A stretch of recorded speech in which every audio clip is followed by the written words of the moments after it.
ভোলায় সম্পদ না দেওয়ার কারণে বাবার লাশ দাফন করতে দিচ্ছে না সন্তানেরা।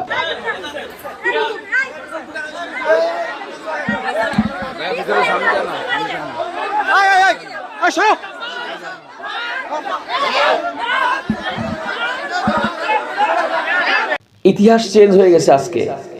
আগের যুগে আমরা দেখছিলাম যদি কখনো কোনো সন্তানকে পিতামাতা সম্পদ না দিত তাহলে সেই সময়ের সন্তানেরা কি করত, বলতো যা হয়েছে হয়েছে, বাবা ভুল করেছে, আমি কেন করব। কিন্তু এখন সন্তানেরা দেখেন কি অবস্থা। এখান থেকে দুইজনেরই শিক্ষা নেওয়া উচিত।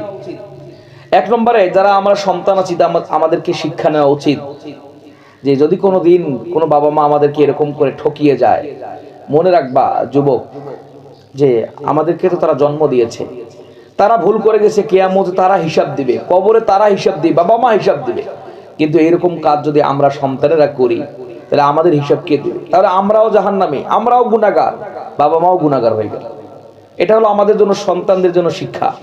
আর যারা আমরা পিতামাতা আছি তাদের জন্য শিক্ষা যে অনেক পিতামাতা আছে এরকম যারা এক সন্তানকে সম্পত্তি দেয়, আরেকজনকে সম্পত্তি দেয় না।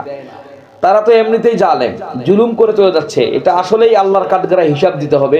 আর এখান থেকে শিক্ষা নিতে হবে যে মৃত্যুর পরে আমার অবস্থাটা কি হবে, তখন তো আমি দেখতে পারবো না। কিন্তু আমার লাশটা নিয়েও তারা যদি এরকম সিনেমিনি খেলে, কবর দিতে না দেয়, দাফন করতে না দেয়, তাহলে আমার কি হবে?